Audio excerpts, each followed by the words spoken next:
अफ्रीकी महाद्वीप के भीतरी हिस्से में उत्तरी और पानी कालाहारी के रेगिस्तान की रेत पर छोड़ देती है, जिससे मीठे पानी, बड़े बड़े पेड़ों और सरकंडों की झाड़ियों की ये जन्नत बनती है।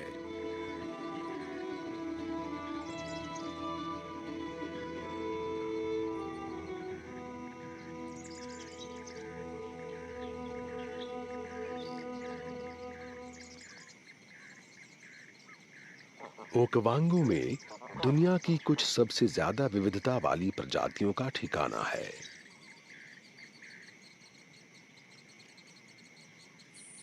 अगर यहाँ आज भी रेगिस्तान होता तो वो जीव नहीं रह पाते जो आज यहाँ खूब पल बढ़ रहे हैं। हिप्पो यहाँ लौट आए हैं। जब ये इलाका सूखा था तो हिप्पो हरी भरी चरागाहों की ओर चले गए थे, लेकिन अब डेल्टा फिर से इनके रहने लायक बन गया है। हिप्पो भले ही प्यारे और गुदगुदे लगते हों, लेकिन ये अफ्रीका के सबसे खतरनाक जीवों में से हैं। ये बहुत आक्रामक और अपने इलाके की हिफाजत के लिए सजग होते हैं। ओकावांगो के कुछ इलाकों में तो हिप्पो 2 दशक से भी ज्यादा समय तक गायब रहे। अब नदी नालों के पूरी तरह भर जाने से इन्हें तब तक के लिए ठिकाना मिल गया है जब तक यहाँ पानी है।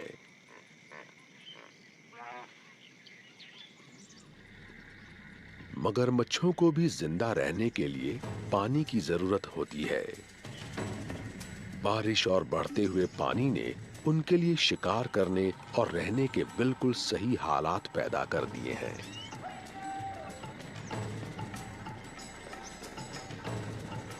हाथी काफी समय से इस डेल्टा के आसपास की दलदलों और मैदानों में रह रहे हैं। हरी भरी घास, फलदार पेड़ों और पानी की तलाश में ये हजारों किलोमीटर का सफर तय करते हैं।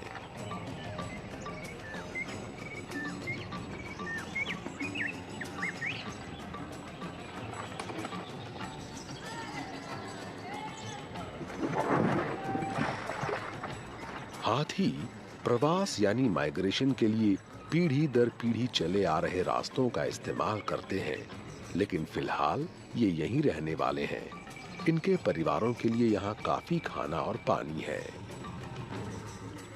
हिरण भी यहाँ रहते हैं, हालांकि उनमें से कई को खुले मैदानों और सूखे इलाकों में रहना ज्यादा पसंद है।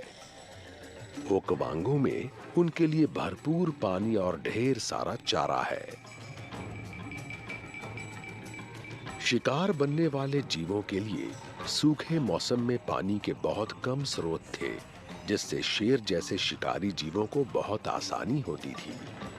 घात लगाकर शिकार करने वाले शेर बस पानी के पास छिपकर शिकार के आने का इंतजार करते रहते थे। अब शिकार बनने वाले जीवों को सहूलियत है, क्योंकि पानी आसानी से उपलब्ध है और छिपने के लिए ढेर सारी झाड़ियां भी हैं। अब शिकारियों को उन्हें पकड़ने में ज्यादा मेहनत करनी पड़ती है। लेकिन ओकवांगो में कुछ हो रहा है। अब यहाँ मौसम में बदलाव आ रहा है। आमतौर पर उत्तर में सिर्फ गर्मी में कुछ समय के लिए बारिश होती थी और वो पानी दक्षिण तक पहुंचता था, लेकिन इस बार बारिश अब तक जारी है और पानी बढ़ता जा रहा है।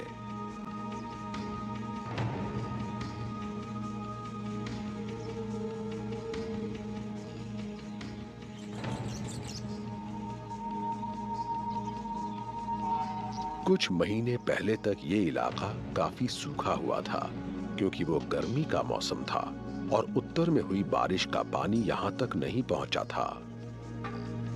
इस डेल्टा को सिर्फ यहां हुई मौसमी बारिश का पानी ही मिल रहा था। ओकवांगो नदी का इलाका कम से कम 15,540 वर्ग किलोमीटर का है, लेकिन ज्यादा बारिश वाले सालों में जबरदस्त सालाना बाढ़ के साथ इसका पानी कालाहारी रेगिस्तान में 22,000 वर्ग किलोमीटर तक फैल जाता है। अब हालात बदल गए हैं। और यहाँ रहने वाले जीवों को पानी वाली अपनी नई जीवन शैली के मुताबिक ढलना होगा।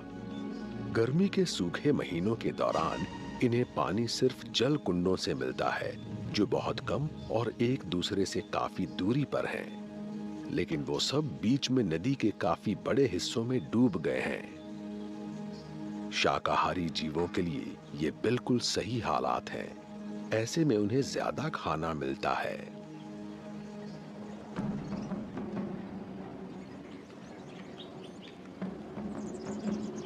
बड़ी बिल्लियों को पानी ज्यादा पसंद नहीं आता और ये अलग तरीके से शिकार करना सीख रहे हैं। ये शिकार ढूंढने के लिए नदी नालों का इस्तेमाल करते हैं और टापुओं पर घात लगाते हैं। शिकार बनने वाले जीवों के लिए अब जल कुंड के पास जमा होने की मजबूरी नहीं है, जहां शिकारी जीवों को उन्हें पकड़ने में बहुत आसानी होती थी। अब ओकावांगो के जीव जंतुओं के लिए हर जगह पानी मौजूद है। हाथी इस इलाके के बदले हुए रूप का पूरा मजा ले रहे हैं। ये इतने बड़े हैं कि बढ़ते हुए जल स्तर से निपट सकते हैं। यहाँ ढेर सारा पानी है। अब जीवों को पानी ढूंढने के लिए कहीं जाने या प्रवास करने की जरूरत नहीं है।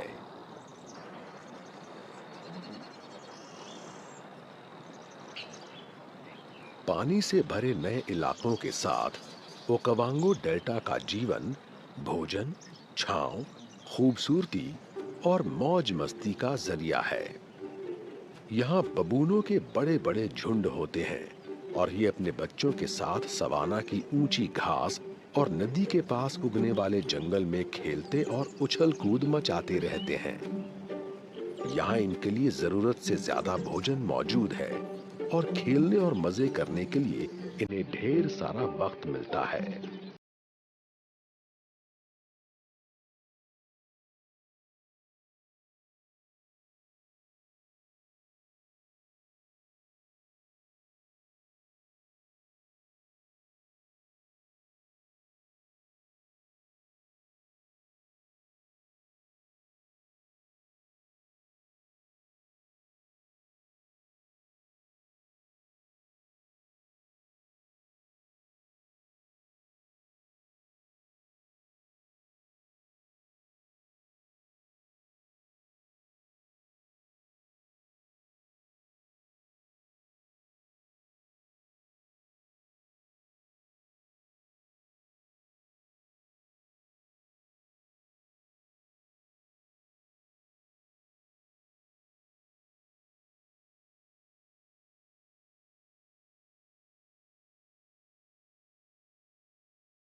लेकिन यहाँ मौजूद इस पानी में भी खतरा छिपा है। वास्तव में पानी की सतह के नीचे रहने वाले जीव जानलेवा हैं और अपने काम में बहुत माहिर हैं। लगभग 6 मीटर तक लंबे नाइल के मगरमच्छ भी डेल्टा के हरे भरे नदी नालों में लौट आए हैं। ये छिपे हुए खतरे हैं जिनसे डेल्टा के सभी जंगली जीवों को सावधान रहना चाहिए। ये एक नया दिन है। चरने वाले जीव जी भरकर पानी पी रहे हैं और इनकी किस्मत अच्छी है। आज यहाँ कोई मगरमच्छ शिकार नहीं कर रहा है, कम से कम नदी के इस हिस्से में तो नहीं।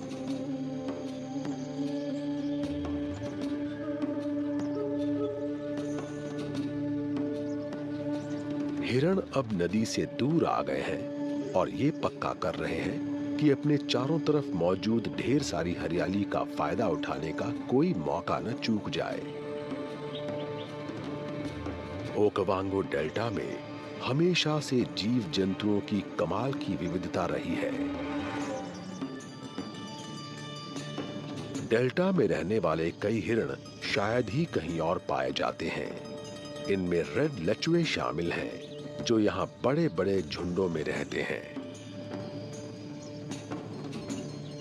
ये शेरनी अभी अपने झुंड से अलग रह रही है। इसके साथ 3 छोटे छोटे शावक हैं जो परिवार में शामिल होने के लिए लगभग तैयार हैं। इससे माँ की जिंदगी मुश्किल हो गई है।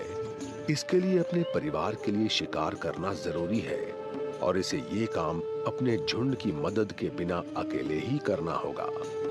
शेर घात लगाकर शिकार करते हैं और एक दूसरे की मदद से शिकार को आगे से घेर लेते हैं। इनकी तुलना में इनका शिकार पानी में ज्यादा अच्छी तरह भाग सकता है, खासकर लचवे जैसे जीव। अपने बड़े बड़े पैरों से वो छिछले पानी में तेजी से दौड़ते हैं, जिससे उन्हें पकड़ने में शिकारियों को बहुत दिक्कत होती है। ये हिरण बड़े बड़े झुंडों में रहते हैं और अपने बच्चों की हिफाजत के लिए बहुत सतर्क रहते हैं। सभी हिरणों में लचवे दलदली इलाके में रहने के लिए सबसे अच्छी तरह ढले हुए जीवों में से हैं। ये कीचड़ और पानी में डूबे इलाके में आराम से रह सकते हैं, इसलिए डेल्टा में मौजूद शिकारी शायद ही कभी इन्हें पकड़ पाते हैं।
इलाके में आए हैं, लेकिन ये पानी में डूबे इलाकों में रहने के लिए ढले हुए नहीं हैं।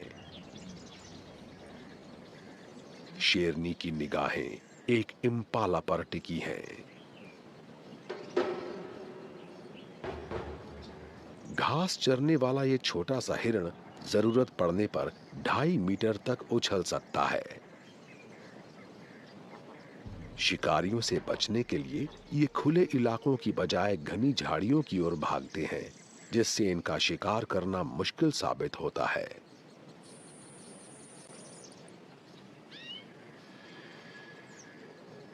इम्पाला को शेरनी की मौजूदगी की जानकारी है। इस पर घात लगाना मुश्किल होगा। हर तरफ मौजूद हरियाली से शेरनी को शिकार करने में सहूलियत होती है। अगर बच्चे इसकी जगह को उजागर न कर दें, तो ये घास और झाड़ियां छिपने के लिए अच्छी हैं।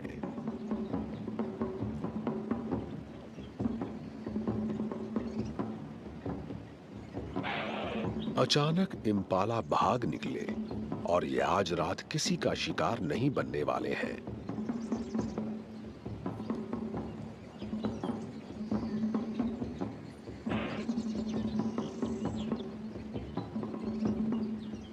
शेरनी को जल्दी ही शिकार करना होगा। इसके बच्चे भूखे हैं और खुद इसे भी भूख लगी है। उम्मीद है कि जल्दी ही यहाँ कोई बेखबर हिरण आ जाएगा।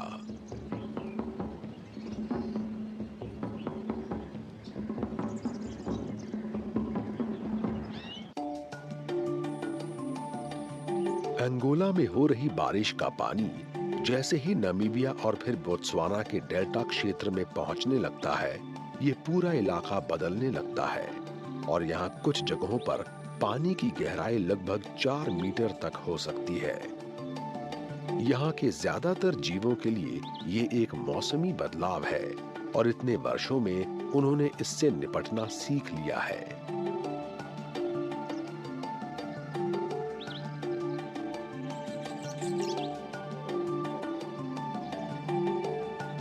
इस इलाके के कुछ सबसे बड़े पेड़ यहाँ के नदी नालों के किनारे उगते हैं, जैसे लेडवुड के पेड़। इस डेल्टा में लेडवुड की भरमार है और जलावन के तौर पर इनका काफी इस्तेमाल होता है, क्योंकि ये लकड़ी काफी देर तक चलती है। लेडवुड की लकड़ी बहुत सख्त होती है और इनके पेड़ 1000 साल तक कायम रह सकते हैं।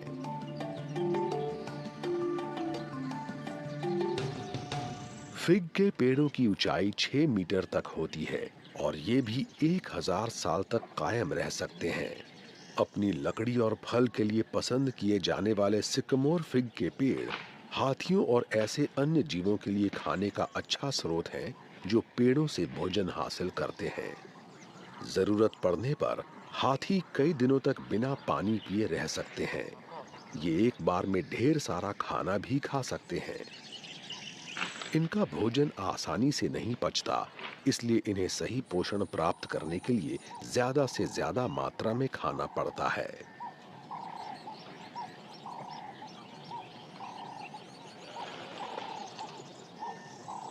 ये एक दिन में 16 घंटे तक चरकर अपने वजन के 6% हिस्से जितना खा सकते हैं। इस इलाके में नरों का वजन 5000 किलो तक होता है, यानी वे रोज 250 किलो तक खा सकते हैं। किस्मत से अपनी लंबी और कई तरह से काम आने वाली सूंड की वजह से इन विशाल जानवरों को पेड़ की ऊंची टहनियों या नीचे मौजूद खाना हासिल करने में ज्यादा दिक्कत नहीं होती।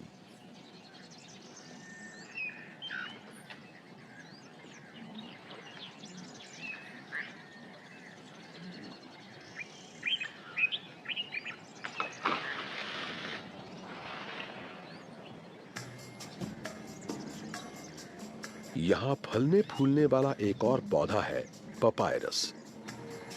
सरकंडों के बीच उगने वाले पपायरस को जीव जंतु बहुत पसंद करते हैं, यहाँ तक कि पालतू मवेशी भी।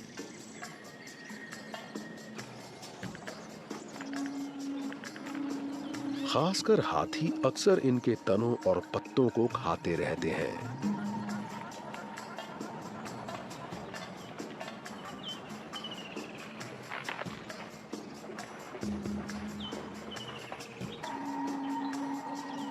हाथी इस डेल्टा और अन्य इकोसिस्टम की सेहत के लिए बहुत महत्वपूर्ण है। वे पेड़ पौधों के बीज और तनों को खाकर दूसरे इलाकों में लीद के साथ उन्हें बाहर निकाल देते हैं, जहां बीज फिर से उग जाते हैं।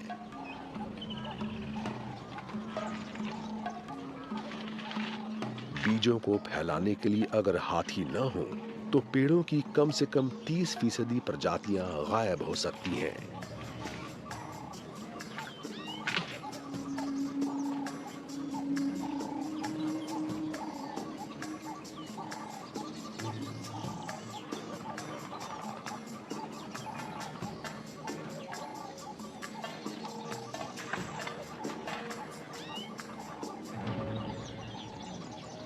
हर साल लगभग 500 किलो फल पैदा करने वाले मरूला पेड़ को पवित्र माना जाता है और फलों के साथ साथ इसकी लकड़ी और इलाज में काम आने वाली खासियतों के लिए भी इसका इस्तेमाल होता है। हाथी इसे बहुत पसंद करते हैं और इससे उन्हें काफी चारा मिलता है। उन्हें मरूला का फल बहुत अच्छा लगता है और उसे हासिल करने के लिए वे पेड़ को भी गिरा सकते हैं। डेल्टा में हिप्पो भी खूब पल बढ़ रहे हैं। इन्हें अपनी दुनिया के लिए बस 2 चीजें चाहिए, अपने शरीर को डुबोने लायक पानी और चरने के लिए आसपास ढेर सारी घास वाली जगह है। काफी बारिश होने की वजह से इनके पास जरूरत की हर चीज मौजूद है। हिप्पो अपने हमलावर तेवर और चिड़चिड़े स्वभाव के लिए मशहूर है और अफ्रीका में शायद ये नाइल के मगरमच्छ से भी ज्यादा लोगों को मारते हैं। नरों का वजन 300 किलोग्राम से भी ज्यादा होता है और ये आक्रामक जीव अपने इलाके की हिफाजत करते हैं। इनकी आपसी लड़ाइयां काफी देर तक चलती हैं। कभी कभार नर मरने तक लड़ते रहते हैं।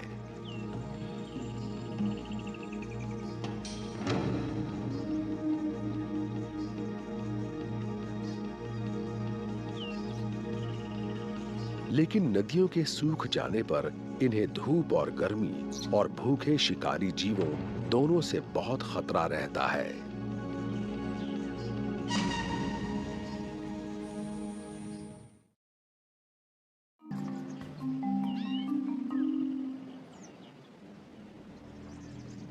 खतरे इनके चारों तरफ हैं। जलकुंडों और नदी नालों में सतह के नीचे छिपे मगरमच्छ या पास की झाड़ियों में छिपा कोई भूखा शेर।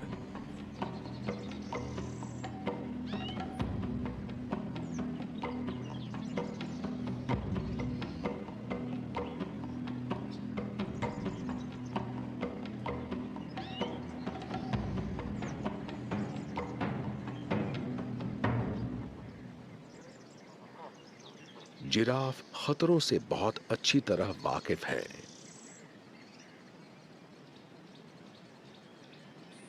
ये नदी के किनारे ज्यादा वक्त नहीं बिताते और फटाफट पानी पीकर निकल जाते हैं। प्यास बुझाकर ये नजदीकी पेड़ों के पास जाकर फिर से खाना शुरू कर देते हैं। इस खूबसूरत जगह पर ज़ेब्रे और इम्पाला खूब पलते बढ़ते हैं। यहाँ इनके चरने के लिए काफी कुछ है और अगर ये दलदल के किनारों पर सवाना के मैदानों में ही टिके रहें तो बढ़ते हुए जलस्तर से भी निपट सकते हैं।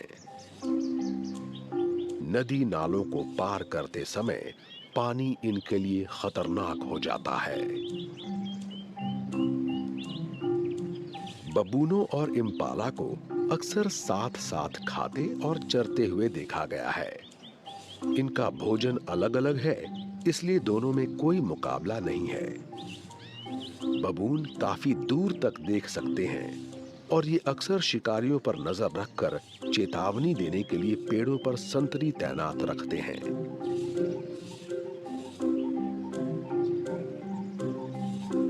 दोनों प्रजातियां साथ मिलकर नजर रखती हैं। ये परस्पर फायदे वाला रिश्ता है और इससे इन्हें खतरों पर निगाह रखने के लिए ज्यादा आंख कान मिल जाते हैं। ये नाइल के मगरमच्छों के शिकार का इलाका है। इन नदी नालों को पार करने वाला कोई भी जीव पानी के सबसे ऊंचे दर्जे के शिकारी से सुरक्षित नहीं है। अपने खास रंग और पानी की सतह के ठीक नीचे छिप सकने की क्षमता के कारण ये यहाँ से गुजरने वाले बेखबर जीवों को नजर नहीं आते। हिरणों में सबसे लंबे सींगों से लैस कुडू शरीर के आकार में ईलंड के बाद दूसरे नंबर पर है, लेकिन ये लंबा चौड़ा जीव भी मगरमच्छ से सुरक्षित नहीं है।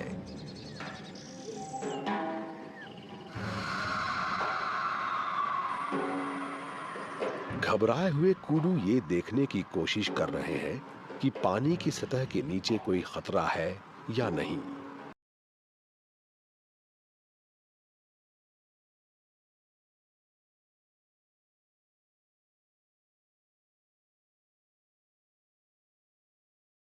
आखिरकार ये तेजी से धारा को पार कर लेते हैं और खतरे की आशंका से बचने के लिए उछलते हुए आगे बढ़ते हैं।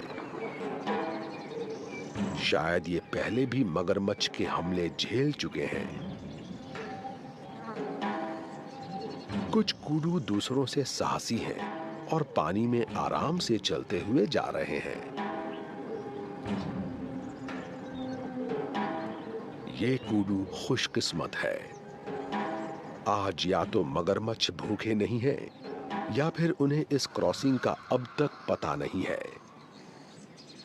यहाँ परिंदों की 500 से ज्यादा प्रजातियां हैं, जिसकी वजह से ये डेल्टा बोत्सवाना में जीवों की सबसे ज्यादा प्रजातियों वाला इलाका है।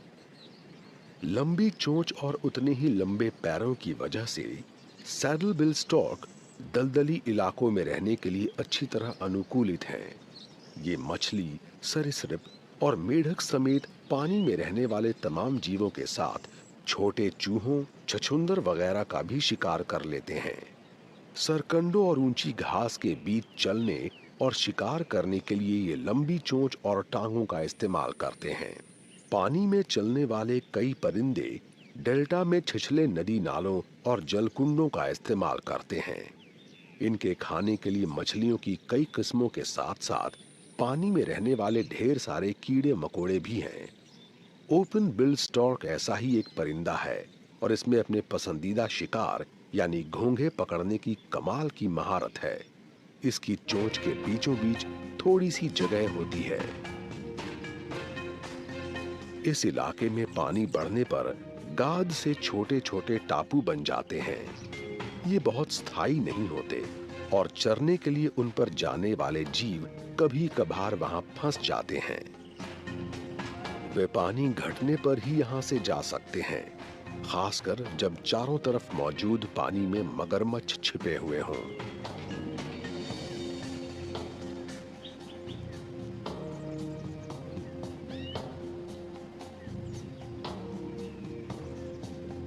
टापुओं पर फंसे हुए जीव वहां का सारा चारा सफा चट कर देते हैं और इससे टापू की कैद से निकलने तक उन्हें भूखा रहना पड़ सकता है।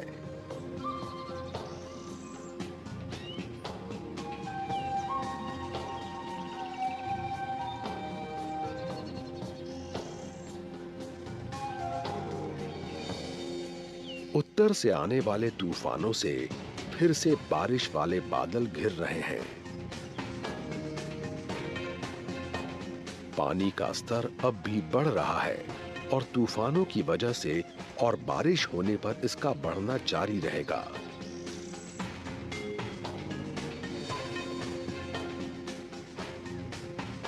ओकवांगो के जीवों को इन बदलावों से निपटना सीखना होगा। इनके सामने कोई उपाय नहीं है। बारिश और मौसम में बदलाव पर किसी का जोर नहीं चलता।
उम्रदार नर अकेले रहना पसंद करते हैं और दूर दराज के इलाकों तक आने जाने वाले रास्तों पर खाना ढूंढते हुए तब तक आगे बढ़ते रहते हैं जब तक ये मिलन के लिए तैयार नहीं हो जाते।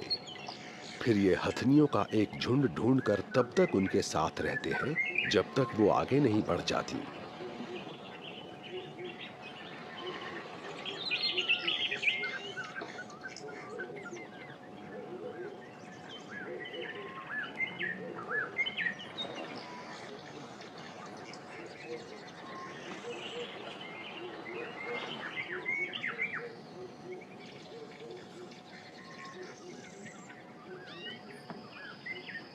हथनियों के झुंड में कम उम्र के नर भी अपने परिवार के साथ रहते हैं, लेकिन ये किशोरावस्था तक ही यहाँ रह सकते हैं और फिर इन्हें झुंड से निकाल दिया जाता है। इनकी टीनेज वाली शरारतें झुंड के अन्य सदस्यों के बर्दाश्त से बाहर हो जाती हैं।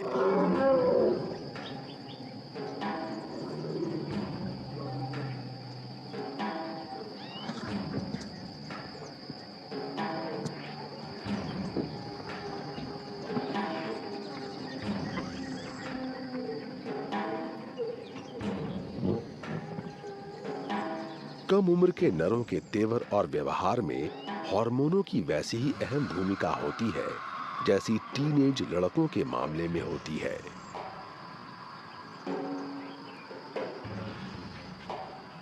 किशोरावस्था में पहुंचते ही छोटे नर उद्यमी हो जाते हैं और इनमें लैंगिक परिपक्वता आने लगती है और ये अन्य बच्चों से लड़कर आमतौर पर शांत रहने वाले माहौल में हंगामा खड़ा कर देते हैं।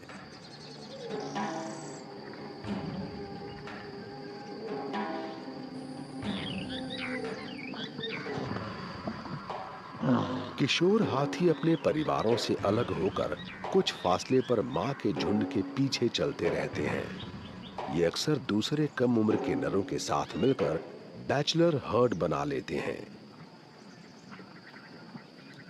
अपनी किशोरावस्था में इस तरह की भावनात्मक और हार्मोनल उठापटक से गुजर चुके उम्रदार नर चुपचाप पीछे खड़े रहकर पेड़ों के फल खाते हुए इंतजार कर रहे हैं।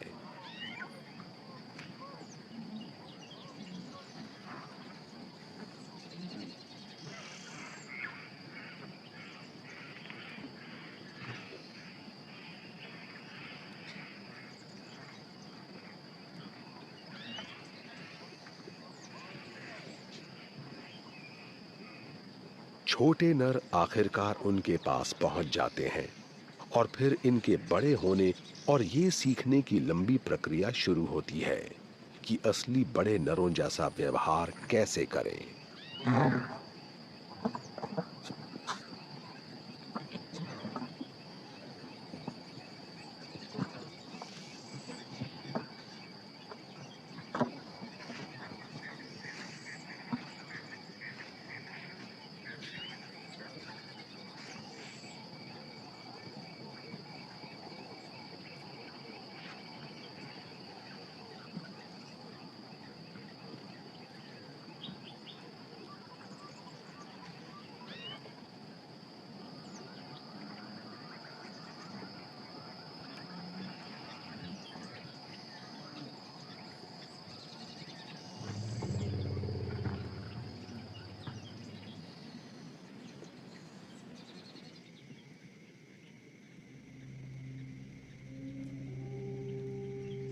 लगातार जारी बारिश से सूखे मौसम में आमतौर पर सूखे रहने वाले इलाके भी पानी में डूब गए हैं और निकलने का कोई रास्ता नहीं होने के कारण पानी जमा होता जा रहा है और जल स्तर बढ़ता जा रहा है।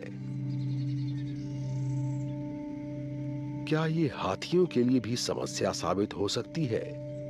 ये बहुत बड़े जीव हैं और जरूरत पड़ने पर नदियों से भी निपट सकते हैं, लेकिन झुंड में छोटे बच्चों के होने पर पानी इनके लिए समस्या बन सकती है।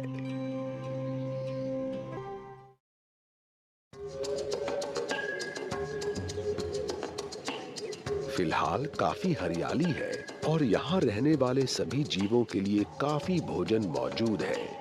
ये बढ़ते हुए पानी के मुताबिक ढल जाएंगे और अगर इससे दिक्कत हुई तो उससे निपटना भी सीख लेंगे।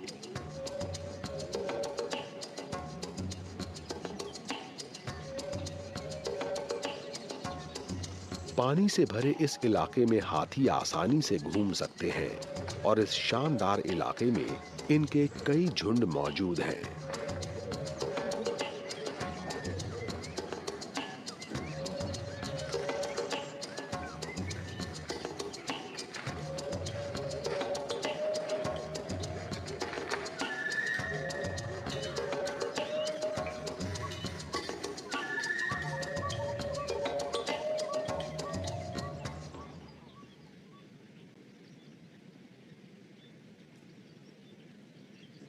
हाथी तैरने में माहिर होते हैं। ये एक साथ अपनी चारों टांगों का इस्तेमाल करते हैं और सूंड से स्नॉकल का काम लेते हैं।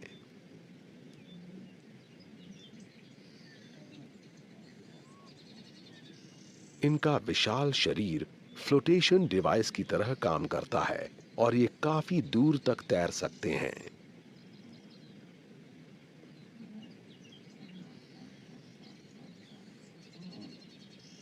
वैज्ञानिकों ने पाया है कि भ्रूणावस्था में भी हाथी की सूंड होती है और इन्हें लगता है कि इसका ये अर्थ है कि लाखों साल पहले हाथी पानी में रहने वाला जीव था।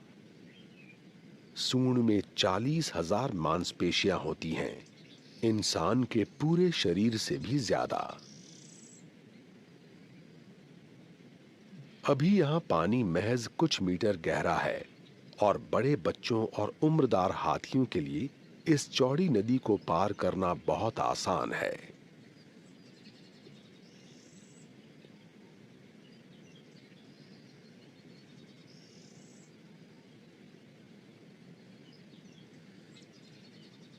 ये इतने ऊंचे हैं कि अपने शरीर की महज आधी ऊंचाई तक पहुंचने वाले पानी से होकर आसानी से गुजर सकते हैं। नदी के पार जब घास ज्यादा हरी भरी हो और हाथी वहां जाने का फैसला कर ले, तो शायद ही कोई ताकत इन्हें रोक सकती है।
ये दुनिया के सबसे अनोखे और सबसे खूबसूरत इकोसिस्टम में से एक में रहते हैं।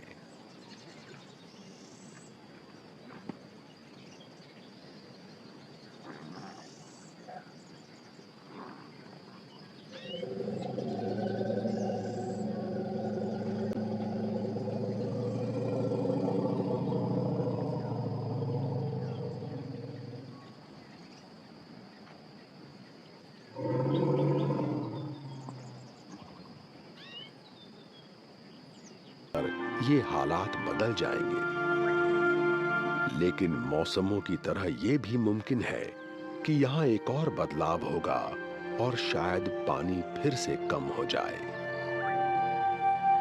अगर ऐसा हुआ तो यहाँ रहने वाले जीव एक बार फिर हालात के मुताबिक ढलकर अपना अस्तित्व कायम रखेंगे।